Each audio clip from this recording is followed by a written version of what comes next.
Hi guys, happy Monday. It's Miss McLaughlin, your ELA teacher. I just wanted to say welcome back to the third week of remote learning um, at home.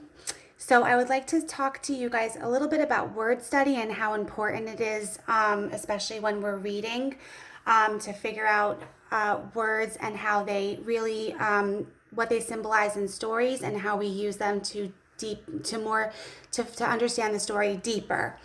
So as you can see in your packet, we're talking about connotation and denotation. So I wanted to kind of do a little mini lesson for you about why, if you look at words and we study words, why it would be so important when we're reading to understand the theme or symbols from a story.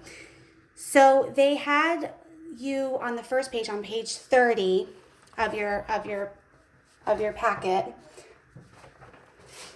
They were talking to you about the difference between connotation and denotation. So a denotation is just the meaning of the word, and a connotation is what a connotation does in a word is it enhances the meaning or tone or the purpose that goes beyond its definition. So we're not just looking at the literal meaning of the word, we're thinking about it also as a symbol and what it means for the text.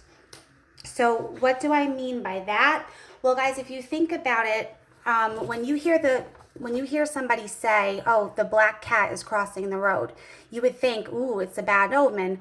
Also, if you hear a story describe doves and you see a lot of symbols of doves in the story, and you read about the dove flying, and there's the author is talking a lot about doves in the story, that might mean a sense of peace, or it could be somewhat of a positive connotation. So doves would take on a positive connotation, and the black cat would take on a negative connotation.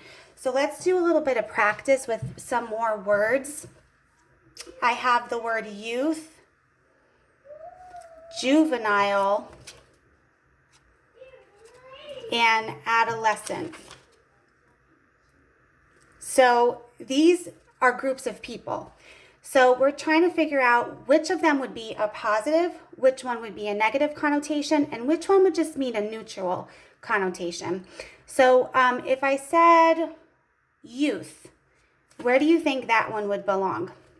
It would take on a positive connotation, because you think of kids in their youth, they're playful, they're young, they're happy, they're children. So when we think of children, or they're part of the youth population, we think of a positive connotation. When we say the word, how about juvenile? If someone is very juvenile, oh, they're acting very juvenile. Oh, they were making fun of that student, or making somebody feel bad. Oh, that's a very juvenile thing to do. Oh, they're making fun of somebody. It's a juvenile thing to do. So if a juvenile, that would be a negative, that would take on a negative connotation.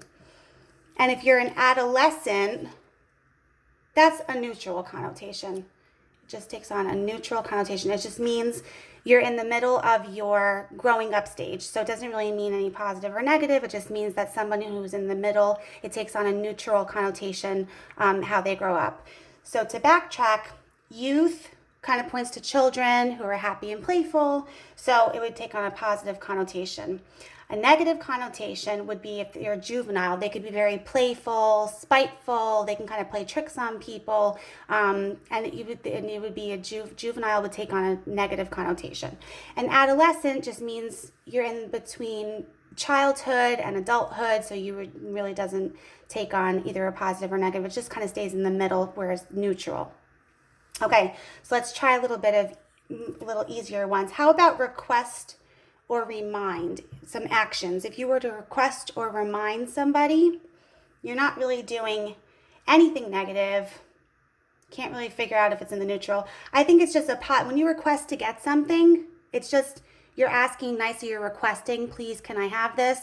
It's a positive connotation. So request or remind takes on positive.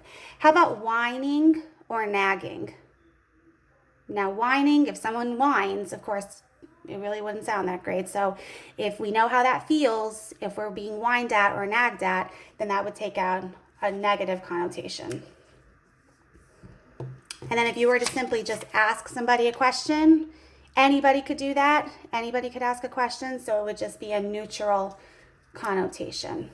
So if we were to read those words, we would know that the author meant positive. The author meant if they whined or nagged, they meant that the character was doing something in a negative way. And if they asked for something, it would just be a general or neutral connotation. Okay, so I hope that helped. Just remember that when you're thinking about how authors use words, you're always thinking about how are you understanding the connotation that enhances and implies the meaning, and how does it change the tone or purpose beyond what the word literally means or what it actually means. Okay, so I'm going to give you 2 more word groups to try. I'm going to put them up on the post, and you guys can try them either in Google Docs, or you can take a picture and send it through Dojo, or you can try to put it on PowerSchool. And I do believe that PowerSchool has when you view the assignment, on the right side, it will say to hand in or turn in. I believe it says hand in. Just hit that button and you click on that button, that tab that says hand in, and you'll be able to see a message box pop up, and you'll be able to write in your response. So that way you can start responding on PowerSchool. Those of you who've been doing it on Dojo, continue to take pictures. It's great. Just keep up the good work. And those of you who are putting them through Google Docs, that is the best way to do it. That way it comes right to my email and I can see it. Okay, so continue to practice connotation as you read. I'm going to give you another passage attached to this post so you guys can practice and make the list of how I